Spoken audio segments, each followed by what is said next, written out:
So as many of you know, as you've heard me talk about before, I was not raised Catholic. I became a Catholic after college. I was raised Protestant, and so when I would hear Catholics praying the Hail Mary, there was one line in particular that always bugged me as a Protestant. I didn't mind the Hail Mary, full of grace, the Lord is with you. That's Gabriel. Blessed are you among women, and blessed is the fruit of your womb. That's Elizabeth. The part that really bugged me as a Protestant was, Holy Mary, Mother of God, pray for us sinners.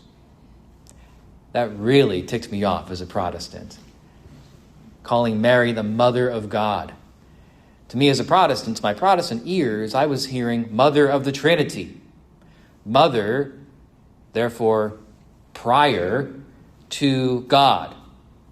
That Catholics were somehow raising Mary to this level, that she gave birth to the Trinity, who, the Trinity, created all of us.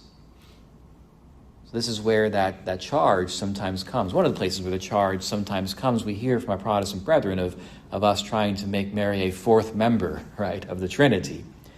Of course, all it took was me talking to literally just one Catholic who knew what they were talking about to be like, no, that's not what we believe. That's not what we mean. We're saying that Jesus is God. And who's Jesus' mom? Like, oh. Mind blown. But this is not a new controversy. In fact, this question over whether we can rightly call Mary Theotokos, God-bearer, Mother of God, it goes back to the early church.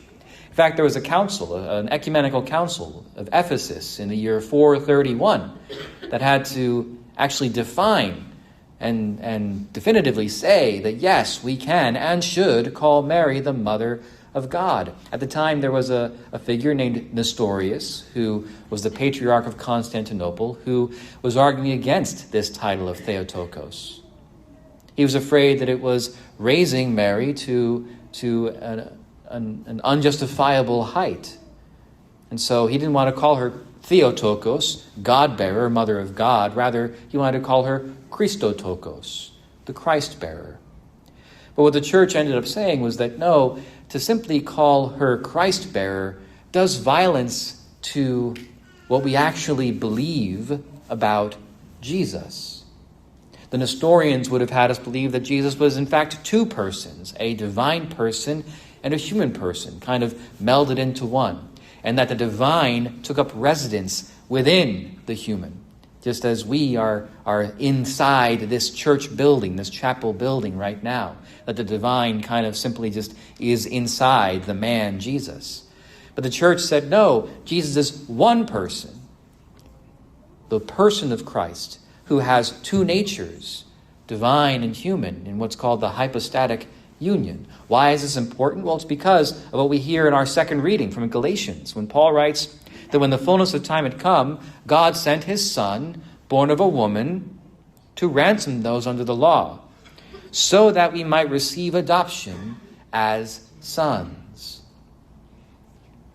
What makes it possible for us to receive adoption as sons and daughters of the Father, for us who share in the divine life, is that Jesus, in his one person, has human and divine.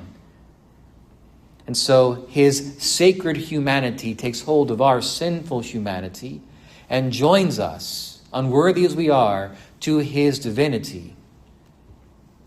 And we become partakers of the divine nature. Now, having said all that, I can see that some of your eyes are glazing over. That's okay. You don't need to have an advanced degree in theology to be a good Christian. You don't need to understand or grasp all the subtle distinctions of grace and nature and the personhood and the hypostatic union.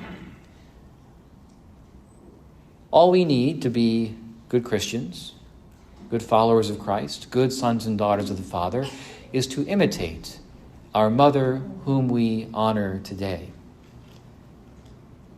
When we hear from today's gospel that upon hearing what the shepherds had to say about her son, Mary kept all these things, reflecting on them in her heart. Mary is the greatest theologian to ever live, but she never got a single degree. Mary is the greatest theologian that ever lived, but she never took one college course, one seminary course.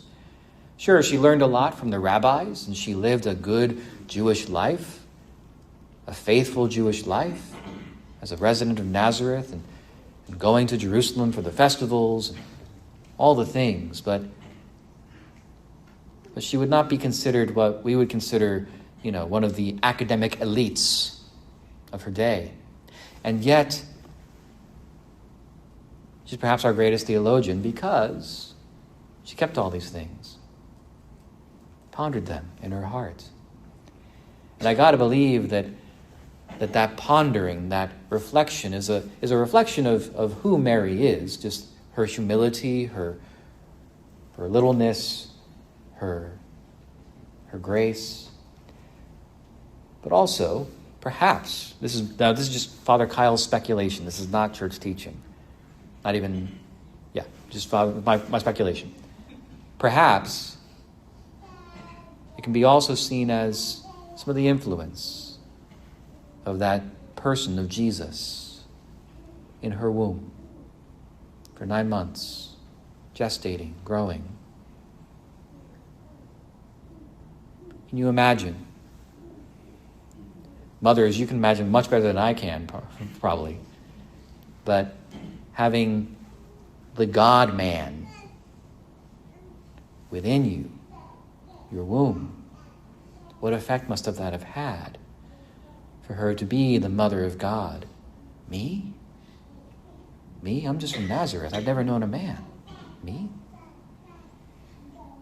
She kept all these things and pondered them in her heart.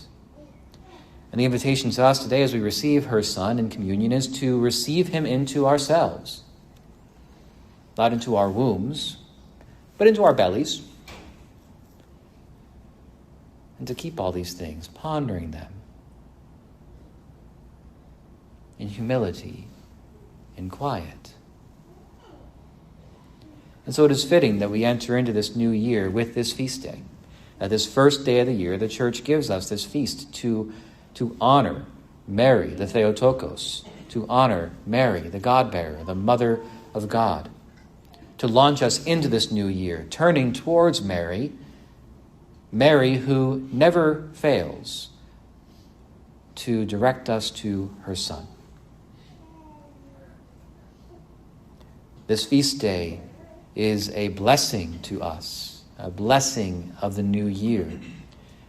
And as if to underline that point, the church gives us today's first reading from Numbers, where we heard the words, "The Lord bless you and keep you.